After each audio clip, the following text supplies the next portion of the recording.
ladies and gentlemen. My name is Ishan Jasuja. I am a research fellow here at the 16th Council. I'm also a master's student in international political economy at King's College London. We are here with panelists, Dr. Mazi Sam and Dr. Shirole, to discuss the status of public-private partnerships in Africa and the role they can play in its development. I hope everyone's had a successful and productive conference so far, and we are ready to add value to it through this discussion. Now, this is going to be a little different from the usual panel discussions that the audience might be used to. This is a virtual policy lab, which essentially means that we are going to have a greater focus on policy formulation, policy recommendation, rather than just diagnosing the problem and leaving it there. I would request the panelists to introduce themselves because I feel that we are in very promising company to achieve our aims for this panel. Dr. Sam, would you please introduce yourself? All right. It's good morning from Charlotte, the United States, but it's good afternoon in Nigeria, wherever you might be. I want to thank God for the privilege to be here. My name is Mazi Dr. Sam Ohuabunwa. I'm a pharmacist by training, a businessman by vocation. I used to be the CEO of Pfizer Pharmaceuticals in Nigeria and regional managing director for Pfizer in West Africa. I founded Hult International Business School PLC. It's a sister company to Pfizer Puros PLC in Nigeria. I've been quite active in the advocacy and community well-being. The chairman of the Nigerian Economic Summit Group, chairman of the Manufacturers Association of Nigeria, and president of the Nigerian Employers Consultative Association. And I was last the president of the Pharmaceutical Society of Nigeria. So I have been involved in advocating for growth in African economy, in global economy, in making Nigeria, Africa globally competitive so that we can transit from being permanently a developing or a third world nation to become first world or developed nation. That has been my life passion, and that kicked me into politics in 2023. I tried to run for office as president of Nigeria under the platform of the People's Democratic Party because I stopped at the primary level. So thank you, ladies and gentlemen. I'm glad to be here. Thank you, Dr. Sam. I do not know if the audience watched it, but you and I had a fantastic fireside chat in precursor to this event, and I hope to build on those conversations and those insights. We are also joined by Dr. Shirole.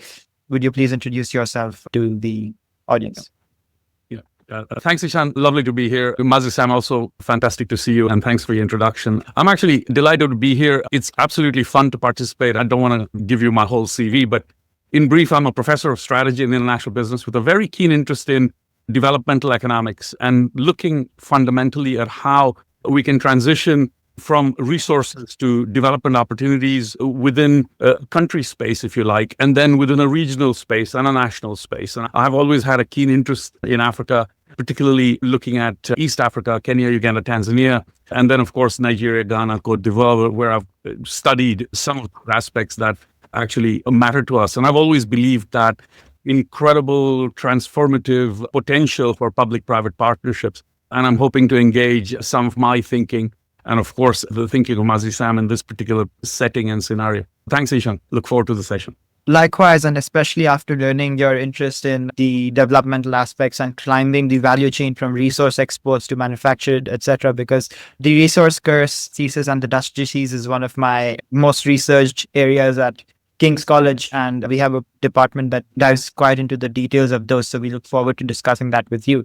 So before beginning, I think it's a good idea to set the stage for what the public-private landscape in Africa looks like at the moment. And of course, Dr. Sam, you could speak from Nigeria's perspective, and Dr. Shirole could highlight from the East African region as to what is the gap that you think that private sectors could fill? Because I think the multiple governance challenges that African countries face, in general speaking right now, there is an investment gap of, I think, at least quite a few hundreds of billions of dollars.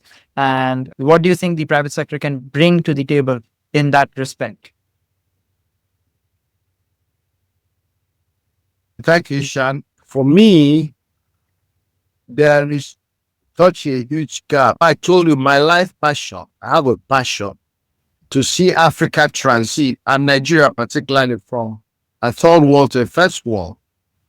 And it's clear in my mind that the resources required to accomplish that in the kind of time space cannot be locally generated. The resources are not there, and therefore there is a great opportunity to attract external resources. And that's what creates the huge opportunity for private-public partnerships, especially international private sector. So the gap is huge. The infrastructural gap particularly is huge. The social opportunities are the economic opportunities are there. So I think that the opportunities exist for the private sector to intervene and fill this gap. What is lacking, in my view, if I'm not going ahead of myself, is just the ability of the African nations to understand what it takes to attract this capital, to attract this partnership and sustain it and make it sustainable. That's where I think we have a lot of conversation.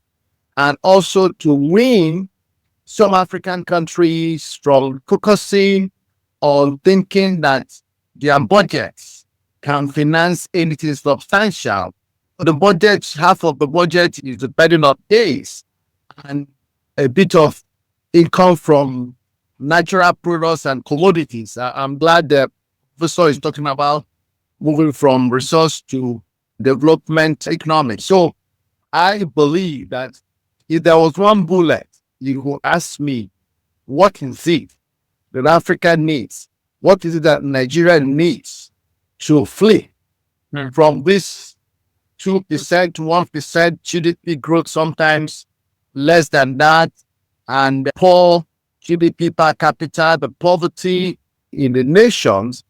It is to attract the breaching resource opportunity from the globe and bring it to a country like Nigeria that has the fundamental dynamics that should attract the private sector. So to answer your question, is that the opportunity is huge in every sector, but more so in infrastructure. Absolutely. Thank you. And Dr. Shirole, Dr. Sam spoke a lot about the importance of commodity revenues or resource revenues and the budgets of African countries. And I was just wondering if you could extrapolate Nigeria's experience, as Dr. Sam has outlined, to the broader region itself and explain to us these resource curse dynamics where, several developmental scholars have pointed out how just the mere presence of commodities and raw materials does not equate to economic development. So if you could highlight that dynamic and how can these countries transcend commodity dependence?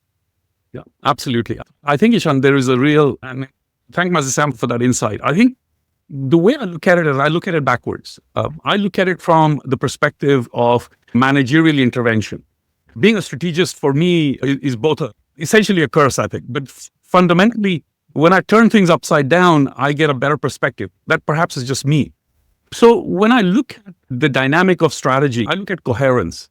And policy and strategy go together, although it's the cart before the horse before the cart or chicken egg scenarios. But if you look at the kind of critical dynamic that's necessary to deliver resource to development or resource to indulgence within a country where that resource is mined, if you like, for the sake of argument, I find that what's really important is to focus on managerial ability, whether it's public sector managers or it's private sector managers. In the private sector, we cry out of our lungs to get people to be involved, get people to understand the functional significance of HR, marketing, all the functional areas, for example. But the pie is so big in government that seldom do we focus on the manager. Everything is about resources, it's about allocation, it's about development, it's about beehiving ourselves in a situation where we seem to compromise our own thinking and do not adapt to what we could be doing. So when I started to indulge in research to identify with some of the challenges, I brought it down simply to embedding that thinking at the managerial level. And my colleagues always say these are the three things that Shirole admires the most. But I think there is something that I'd like to share, which is I think managers in the public sector need to be more argumentative. The sad truth is public sector managers are firefighting. They are in great place. And there are some amazing public sector managers, not just manage, but also deliver. So I believe that argumentative element is important, that needs to be invested in. The second thing I believe is, of course, managers need to be reflective. Whether it's public sector managers or private sector managers, absolutely does not matter. What matters is that alongside that argumentative nature, I'd like to also see them being reflective based on the currency of scenarios. Now, it's not the fault of the manager or the administrator or the counselor, for example, within a public sector domain, because sometimes governments change and it's really difficult for them to carry on because policy then suddenly changes. But this happens also in the private sector. When there's a new CEO, things are happening, and Sam probably has that experience and as much as I do. But when there's a CEO change, people don't know what's happening. They need to be consoled sometimes, and sometimes they just leave. And this happens in the public sector too. So I think that reflection is important because it's very difficult to look at transition, because the third thing I identify with is managers need to make convincing arguments. It's not just about being argumentative for the sake of it. It's identifying with making those convincing arguments that give us the ability to reflect and indulge in those argumentative kind of scenarios. So if we then come to the concept of what is it that the private sector looks for? It looks for value.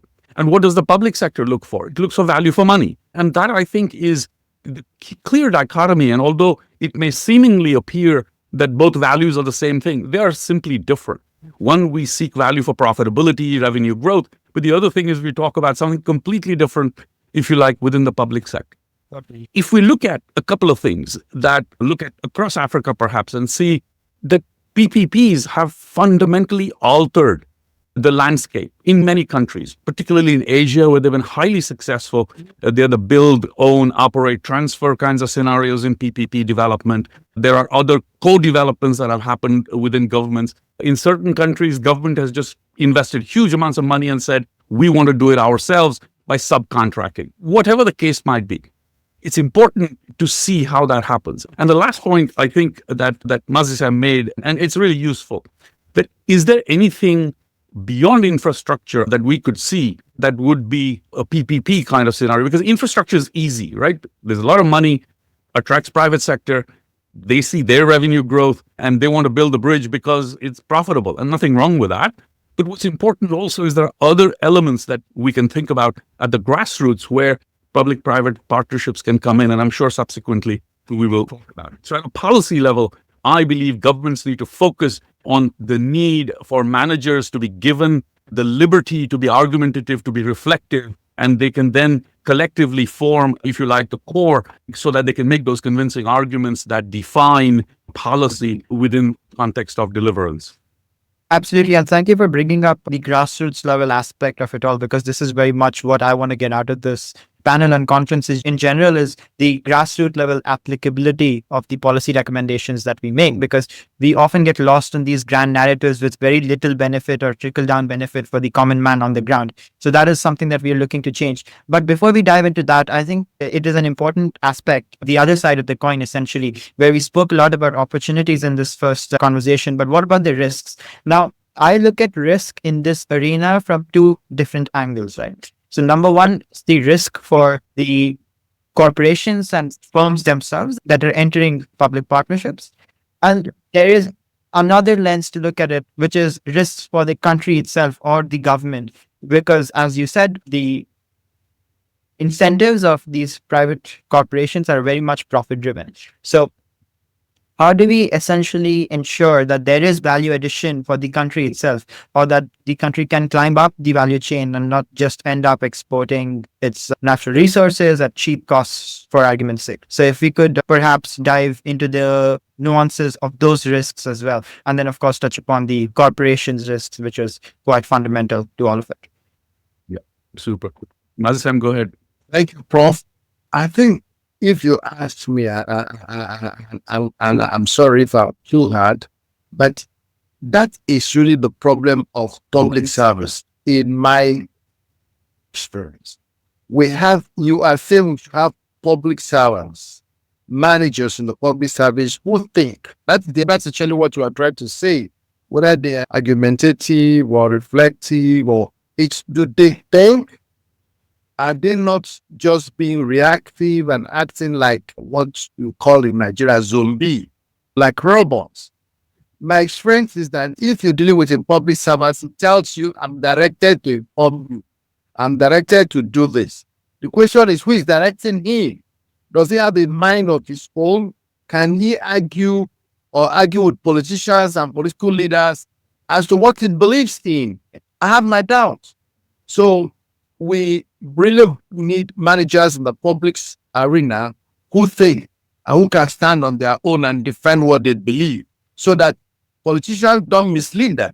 Politicians can come with fanciful thoughts and derail an existing program or project. But if you have civil servants who are confident and they know what they're doing, they can argue, as you see, and be convincing, they will be able to prevent them from committing some of the policy somersaults that we do see when there's change of regime in many nations. So let me go back to the issue of risk. I think there are risks on both sides. Again, whether it is investing in infrastructure or, as you said, in community levels, where you're talking about agriculture, you're talking about education, or even industrialization. There are opportunities for people in all these areas beyond hardcore infrastructure, but other forms of economic infrastructure and social infrastructure. So it's not just the hardcore infrastructure, roads, rails, and airlines, but the risks are there. The first risk, I think, is to the private sector organization that is coming up with its arsenal of assets and intellectual property to be able to help deal with a specific problem or help to create a specific infrastructure or expand a specific social sphere.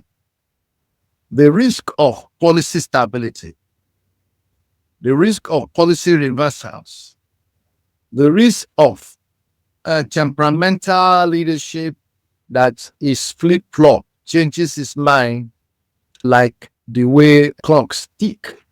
You find that happening in many nations. There's an ongoing PPP, and then a new government comes into power. They begin to tinker with the agreement or even cancel them. I have an experience.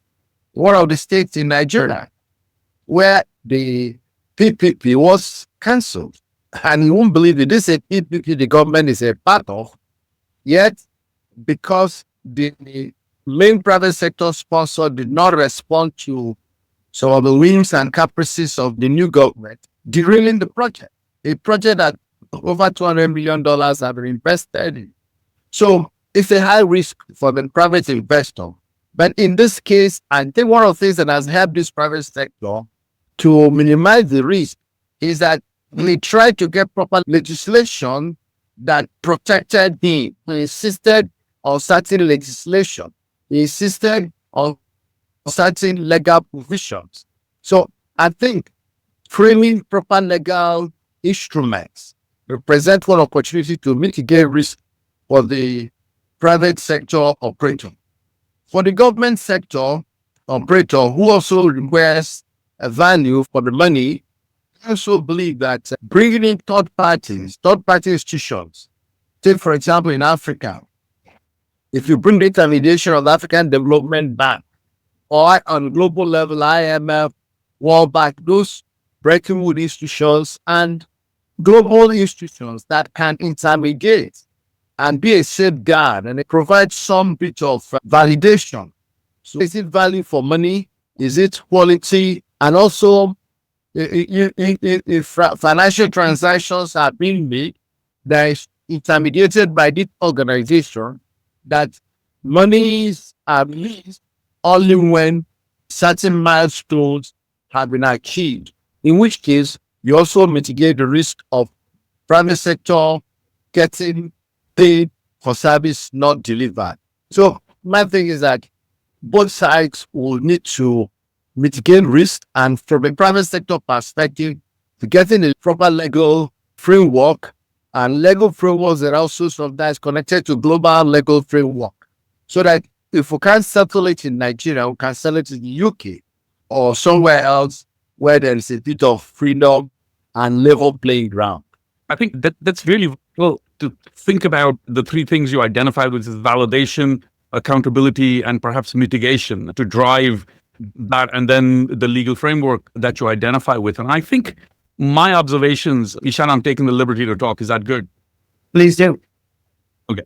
Because these are really, I would say, the pivotal or fundamental things that make or break PPPs in the grand scheme of things. And sometimes they provide the impetus to do things too. But I think, in talking to what we've been discussing, I think there is a real need for perhaps policy level conceptual framework, because at the end of the day, regardless of who's in power, regardless of their egos, life has to go on for the common man. And that to me should be the single point. So a separation, if you like, of church and state, no pun intended. But I think that is perhaps important. And so creating that transparency, creating that detailed contract, and understanding that there is a clear agreement that reviews those roles and responsibilities and everything else that goes with the contract. Because I think the Lagos BRT is a classic example where the contracts and the audits fundamentally help both parties look at the transparency element and then, of course, identify with the assessed side of things, which is progress. And then again, the importance of these audits, independent oversight and audit mechanisms need to be in place that allow us to track those milestones, perhaps. And for example, in the SGR project on the Kenya-Mombasa line, there was independent oversight by the Kenya National Audit Office that ensured that there was effective fund management and exactly that, risk reduction. And of course, risk is prevalent and we cannot deny that risk. So for example, I don't know much about the project, but fundamentally, I'm aware from a policy level, the Azura Ido IPP essentially saw the government provide sovereign guarantees. And when sovereign guarantees are provided, I believe that reduces currency risk, that boosts investor confidence, and ensures the project's success regardless of who comes to power. And I think that was one of the things that I looked at. The other bit, of course, is it's hard to say that government procurement can be transparent. The amounts are so large, and there is bound to be challenges with the kinds of scenarios that we don't need to talk about in detail, but essentially with a bit of leakage. How do we, at a policy level, strengthen that regulatory and legal framework? Because I believe that it is important to consider that. And so, for example, in South Africa, the waste to energy project, I recall thinking through, offered legal protections via government, that even if there was a government change, that these projects will perhaps go through, and that ensuring that both parties are treated fairly, because ultimately, is there a government project that's come on time and come within budget? There also have to be early warning systems. And so obviously, I think everybody's looking for an ROI, but in the public sector is very difficult to identify with. So I think balancing that need for quick ROI, effective risk management, and government in PPCs is not just about mitigating risk, but it's also about ensuring that the project that is defined is sustainable and transparent. Just to identify with the challenge that happened on the Nairobi to Mombasa project, every person associated with that project who lived along that line wanted the train to stop there.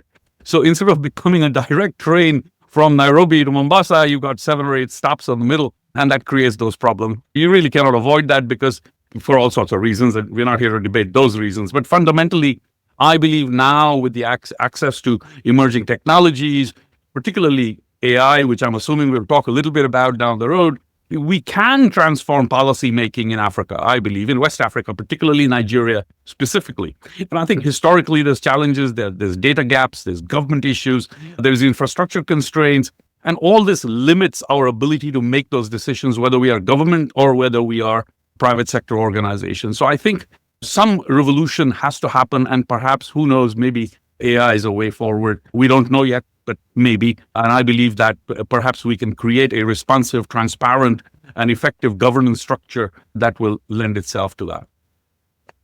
Certainly, Dr. Shirole, because your comments right now have very naturally led us to the most important section of this panel discussion, which actually distinguishes it from others of its like. which is the design moment, as we call it. So over the next half an hour or so, we will be looking at the individual policy recommendations that we have come up with so far and identifying newer ones to troubleshoot and neutralize individual policy challenges that we have so far outlined. And emerging technologies, I think we should start with that because that is very much the elephant in the room in policy discussions at the moment. How do you see AI and such new instruments being used as a tool for PPPs coming up in African countries? Because we have to understand that although they may sound like a very creative and a very mesmerizing solution because of their novelty at the moment, it is difficult to apply them in such contexts, don't you think? And what challenges might forthcoming in this arena? I think it's a balancing act as I see it right now. And the balancing act simply comes from the fact that there are two things I see. One, that AI is perceptibly seen as something that's going to destroy humanity, which is hard. But that's reality, right? And the second one is, particularly in a public sector sense, and if you bring it down, my experience in talking to public sector managers is the public sector is too big. How do I bring it down to my level so that I can deliver the benefits that the public sector is talking about and already eschewing? So to me, back to thinking about the generic value of enabling technologies. Because if you look at countries like Zambia, who were able to leapfrog from the standard telephone line to a mobile kind of scenario, instead of digging and putting poles up and deep grounds and putting cables down, technology simply allowed us to leapfrog. And that leapfrogging in technology is incredibly critical from a government perspective. And I believe there has to be an advisory within the government that allows them to see. And there are a lot of people that I know of African origin that are from Africa who understand West Africa, particularly Nigeria, Ghana, that I have talked to, have a clear idea of how the public sector could benefit from an AI kind of scenario. So coming back to that, there has to be transformation. Otherwise, what's the point in using technology? Because when we look at the revenue savings by mobile telephony or access to technology, our mobile phones now simply are computers, are telephones. They are also cameras. And so when we think about emerging technologies, the kind of problems and challenges that AI can overcome, in my opinion, are the things that historically have challenged us in government. And that is data gaps, governance issues, and infrastructure constraints.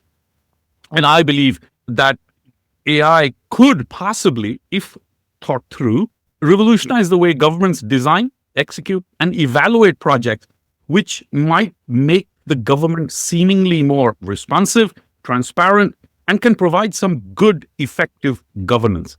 Now, it's a mouthful, but I believe that how AI can contribute to policy making, for example, is really useful. And I've got a couple of points that I want to share on that perspective.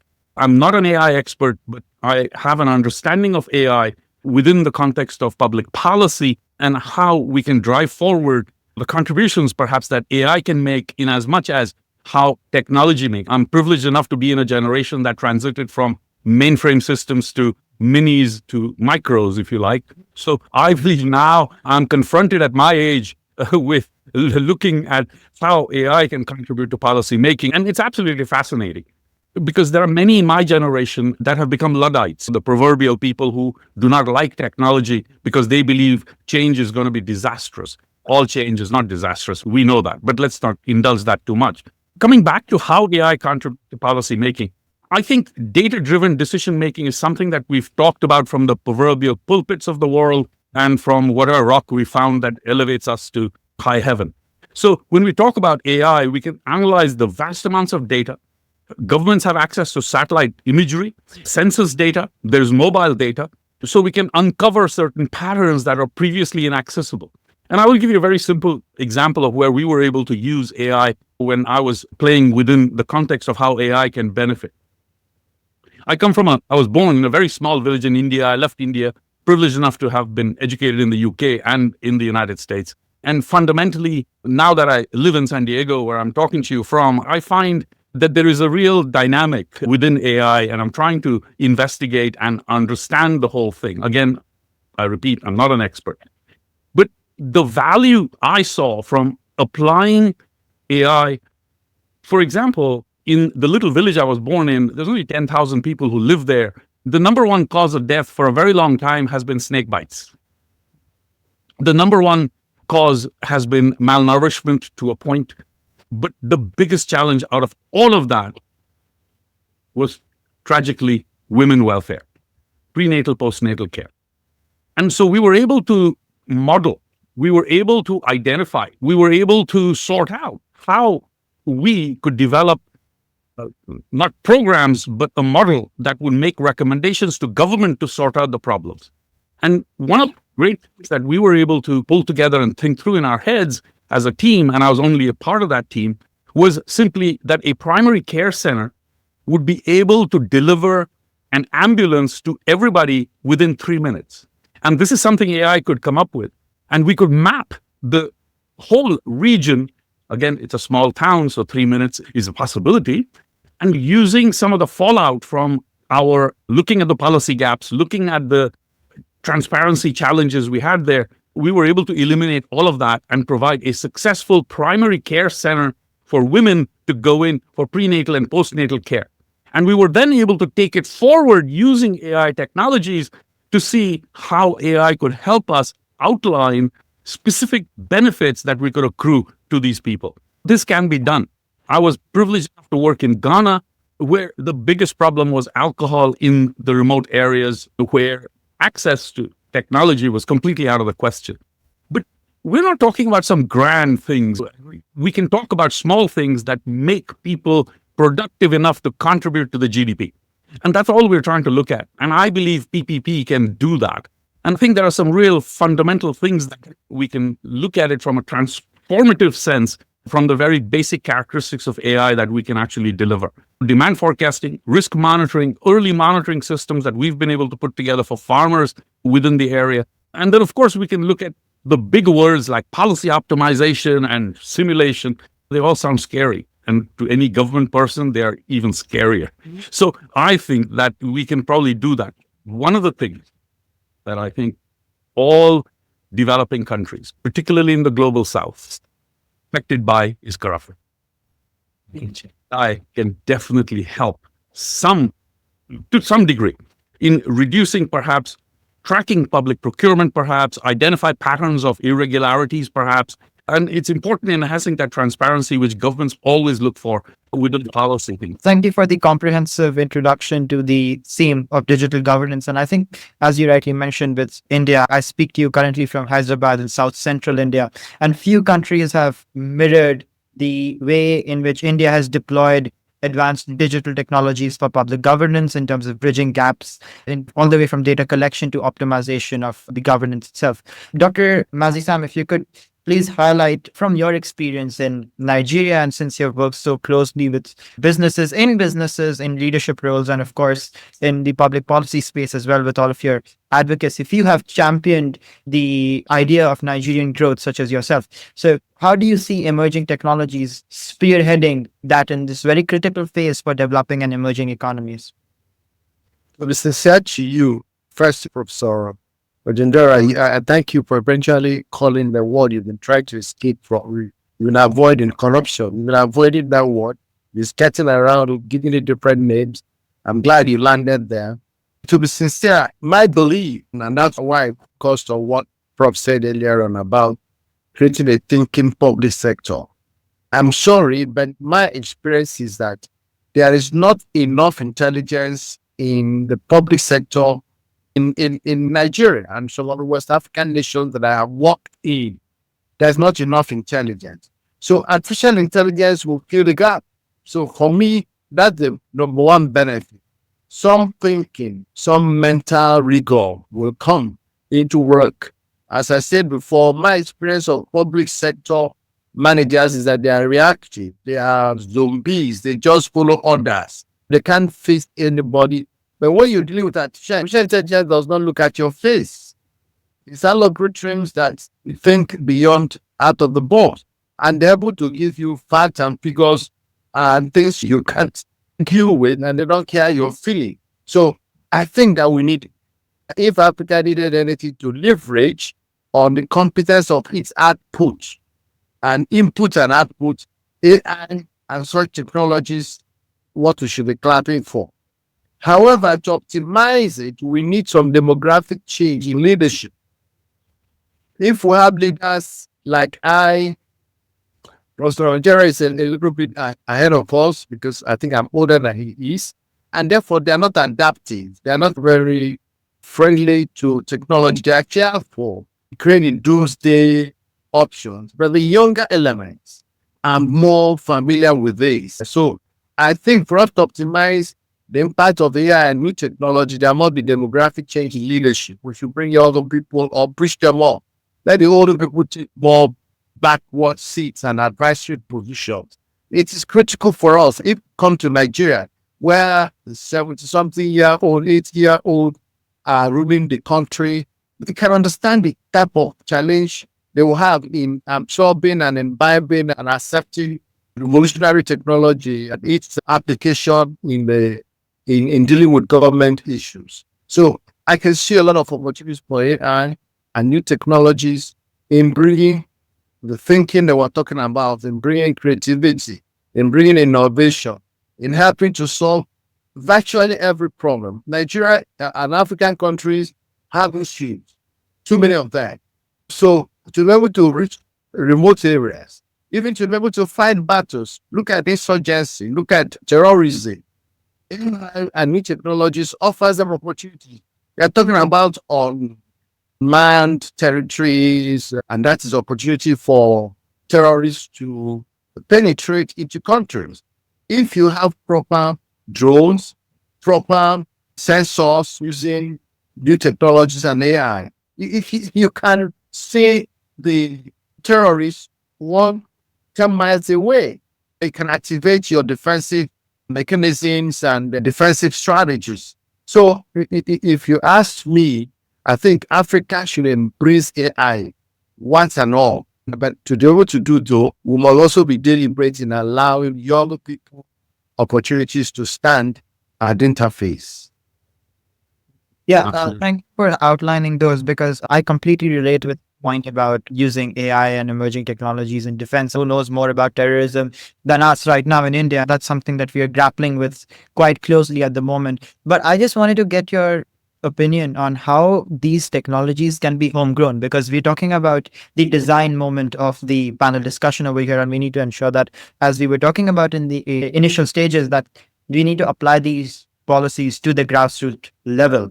And when you talk about such things as AI driven weapons, or even in the case of predicting patterns in agriculture, etc., or other sectors of the economy, it's mostly advanced companies from the global north coming in and then imposing those technologies and charging royalties, etc. So my question is, how do you see these emerging technologies, or this cutting edge instrument being developed within African economies themselves? How do you think this can be homegrown and domestic led growth? For me, the first thing is, let us get into partnerships. Again, PPP model. I want to introduce a particular technology, and I have an original equipment manufacturer or a company that is in or at the cutting edge. I would invite them to the country, but I agree that they partner with locals so that there'll be a bit of learning and transfer, because reinventing the wheel can be expensive, but if the wheel has been manufactured or it is already invented, the best thing is to see how to adapt it. So we need to have access to the wheel and then see how we can adapt it. So my first proposition is that African nations should enter into PPPs and partnerships with technology companies. Number two is that there should be an investment in creating the skills, in creating the knowledge that is required. Again, this is where I'm going back to my demographics of young people. If you come to Nigeria, there are so many hubs, so many tech hubs that have been created, and young guys are doing marvelously well. What they need is incentives, some bit of investment by government at relatively low cost.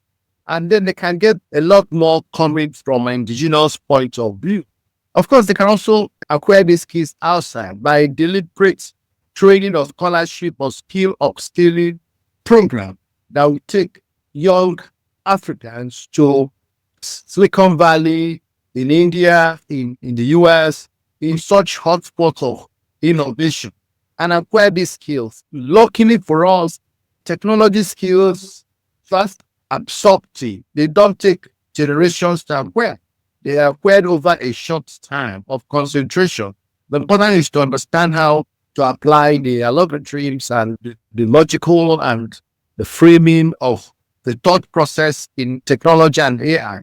And then you can then translate it to your own environment and to your own specific problem. I've seen some labs in Lagos where young boys are already doing things in micro levels using artificial intelligence, divining them, solving certain problems, some of which were like what Professor just talked about, solving problems in villages and in remote places.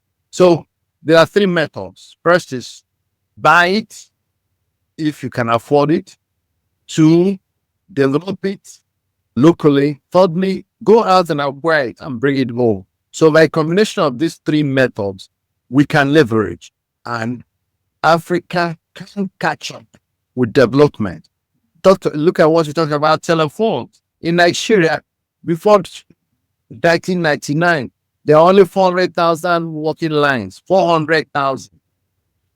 Before 1999, by 2010, there are over 100 million lines. Who could have ever thought that was possible if we didn't have mobile telephony technology? So Africa should be happy. The less resourced world, the less developed world should be happy that technology is helping to bridge the development gap. And again, because of the level of innovation and obsolescence, costs are originally primarily high, but they soon become affordable. When the cell phones came, they were for the rich. But now every old woman in every village in Nigeria has access to mobile phones. So it is to have a paradigm shift in the way we look at things from a leadership perspective, both private and public, and be welcoming and absorptive and adaptive in technology utilization. Certainly. And Dr. Shirole, what role do you think transfer of technology and skill building can play in just that you have studied? Yeah, I think thanks, Mazi Sam, for your input on that. Just to show that I'm worth my salt, I'm going to look at education. There is a real formula that I worked out in my brain.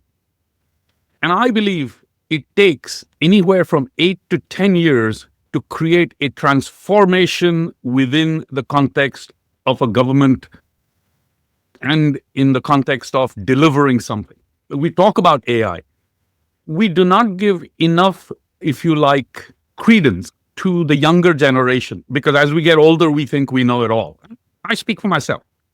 I believe that the younger generation is not just hungry to find ways in which they can influence their environment, but they're also hungry for knowledge. And COVID taught us lessons, taught me a huge lesson. Because on a Friday afternoon, when I was told that we are not going to meet, this is March 9, and on March 11, I had to go and do a class and deliver to 150 people online. I'm very honest with you, I was scared to no end. How are we going to do this? But when I started thinking about content and I forgot about me, I was able to create very quickly an experience that students actually loved. And this is not just my experience. This was experience of colleagues that were doing this or were forced, if you like, or their hands were forced or their face was forced to be on a screen. So what they were saying was, and their evaluations were showing that they were actually better teachers online. Can you believe that? My thinking is that if we can create with global talent, whether it's talent from India or the United States or Europe or from Sam's area in the Northeast, which I have the privilege of living in as well, we find that there is a real element of a rethink. And to me, that has to be the policy. Education amazingly breeds success. And I believe there are amazing people, young people who are creative, who are argumentative, and who can deliver to what it is that the calling is within the context of how technology can deliver. And I believe if we take some top universities, yes, in Lagos, in Abuja, and all kinds of other places, we can create excellence centers that allow for this development. And you're not going to see the benefit in 1 or 2 years, but over time, 5, like I said, 8 to 10 years, but starting at about 5, you will see development that allows for this policy debate to be seemingly successful. And not just seemingly successful, but actually it can deliver success. And to me, that is one way to identify with and question that, because governments have to rethink their propositions around risk, around policy capture, around defining and making weaker local ecosystems powerful, and increase resilience in the system. So I think there is a real element that we need to understand. And I believe governments can invest. Government like Nigeria can invest money in education directed toward a policy debate that allows the younger generation to take hold. And we should forget about our thinking and let this younger generation think. And it actually works. Because in my experience in working in Ghana, no government person had gone and talked to the women about their problems. So very quickly, this is real intelligence on the ground, right? That we talked to the women and the women said, we come home on a Friday, but our husbands or other significant halves have actually drunk all the money and they're laying in a gutter somewhere and we have to fend for our babies because they don't have any food. It's a gut-wrenching kind of thinking. So how can you bring power to these people? Because the one thing that we decided to do was bring power to these women so they can control their lives and make money themselves. Because they were relegated to pounding what we call ugali in Kenya and pounding the grain to make the food for these people. And so how could we reduce that pressure so they don't have to go and look for firewood or have some pocket money, that they could make their own decisions? And believe you me, in work in 7 centers, it was amazing. But who did we convince? We convinced the local politicians to see how they could provide an upliftment for these people who were suffering. It doesn't just need AI. AI is only a tool. People are looking at AI as some God-sent deliverance that is going to deliver us to some unbelievable space and allow us the opportunity to live on Mars. Let's think real. Let's think basic and let's deliver to that. And that is why I am here, because I am really keen, and I'm sure Sam include those two. So my thinking is, let us understand the problem. And I believe whatever it is we are going to use, we're only going to be able to leapfrog if we understand the problem. And to Mazi Sam's example, which is with the technology leapfrogging, where 100 million Nigerians were able to access technology in 2010 compared to less than a few million 10 years before. So this is the kind of thinking that we need to have. What is it that makes technology accessible, affordable, engageable, if I like to use a crazy word, but there you go. So this, I think, is something critical that we must all focus on, so that we can focus on technology transfer, we can focus on the ecosystems, we can focus on policy capture, and we can increase resilience to the challenges that we find from economic and perhaps even operational shocks that can be generated. Absolutely. And I think this is a good long-term view to conclude the design moment on. But before I wrap up, this is my last question to you. We've spoken at length about policy solutions that may be adopted to the several challenges that we have outlined. What do you think would be the next immediate quick win that is going to boost spirits in this arena? Oh, wow. Sam, I'll let you start. I believe that a little bit of peer pressure may be helpful, a little bit of information sharing.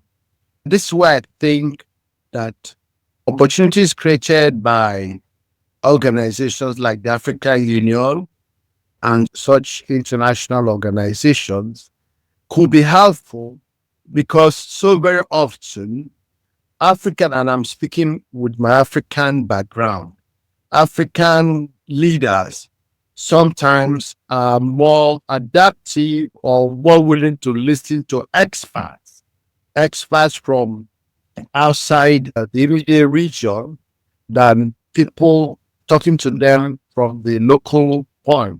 So I would think that the international organization, AU, should step into advocating for this kind of thinking and this kind of change to be able to be realized.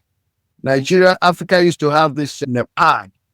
I don't know whether it is still functional or active, but those are the kind of institutions that I believe can be helpful in pushing this agenda forward.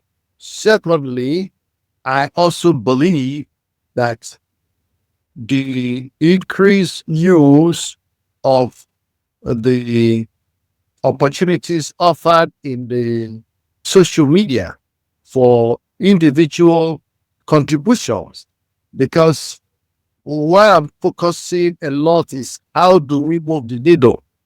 All that we have said today and more we're going to say tomorrow will require somebody to take action. And it's usually from a policy perspective, it is the public sector that has the resources and the legal equipment to enforce actions and set policies. So my experience is that they are more lethargic. It's always more difficult to push them along. The political class we have in some African nations are very selfish, self-centered, narrow-minded, and corrupt. So their thinking often may not be in consonance with what we are saying, how to optimize a global, national, regional growth. I'm sorry to say so, but it doesn't quite always fit into their thinking. As an academic, as Prof is, a private sector essential person, we're altruistic, we're idealistic, we're looking at what is best that will grow the economy for everybody. But my experience with the little time I got close to politics, that especially the African Nigerian model of politicians, you'll be surprised that most of the time they're not talking in this language. They are speaking other things that are not related to them. So when you bring up these subjects, they don't have enough time to listen to you. They'll be looking at their time, and you lose concentration by even their body language. So my focus is, how do we get the African leadership, political leadership, the public sector leadership to respond? And I think we should bring all the forces that can knock them into shape. That's why I'm thinking of international or multilateral or such kind of groupings to put some force in hoods on them to behave. I think to Mazi Sam's point, it's amazing what we can achieve, because governments need to create a policy dependence, thinking about it backwards. They also need to understand economic fragility in that process, how services, for example, are disrupted. And when domestic anchors are weak, there's bound to be disruption. When port infrastructure is bad, ships stand outside of the port and things have to be transshipped, which is a very simple metaphor for scenarios. But I believe that policy recommendations are critical. I believe local content frameworks we need to identify with and strengthen. We're to prioritize the local value chains because ultimately they deliver. We need to look at procurement training for people within government that allows for less leakage, perhaps. The other bit, of course, is access to finance. And this is something where educational institutions become the epicenter of development, where there can be a vested element that the government can invest in, allowing for the proliferation, if you like, of small and medium enterprises, or what in Africa we call MSMEs, the micro and the medium and small enterprises. And then the other bit, of course, is creating this element of building capacity and readiness for situations and scenarios. And things like providing bid preparation support, because we want quality bids to come in, creating these PPP innovation hubs that have been extremely successful in countries in South Asia.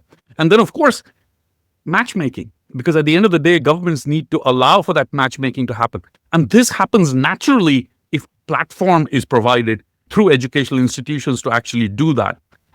But largely, to Sam's point, there has to be an institutional and legal reform. Without that, I don't think we can deliver the PPP experience. So there has to be a certain hands-on yet hands-off approach from government by delegating to educational institutions, perhaps, or even private sector organizations, this element of creating inclusivity, creating independent content, creating audits that are successful. And lastly, I think is something we talk about in the private sector, which can also talk about from a public sector standpoint, which is reward and regulate. And what I mean by that is offering incentives. We offer incentives to people to complete a bridge in double quick time. Why can't we offer incentives to educational institutions to do better than they are doing, and by showing that they actually can, right? So there has to be some creativity in that deliverance, and that's a policy level scenario. The other bit is, of course, come up with penalties for non-compliance and ensure that the local content rules are met, which are identified with. And lastly, I think, how do we create transparent public dashboards that allow for a verifiable, auditable environment that allows for measuring inclusivity within a community, for example? And this is partially happening in Africa. Let's not say that this has to happen in Africa now. It is happening. If you look at Africa 50, the Project Development Fund, it's absolutely amazing. It talks about a challenge, but it's got a barrier: lack of bankable funds. There is no allocation of resources. The other bit, of course, how can we create early stage funding to make participation? Something that I've been associated with in my village, to see how we can get an ambulance company to provide the ambulances that are necessary for ambulatory care within that context. And political risk, we started talking about it, right?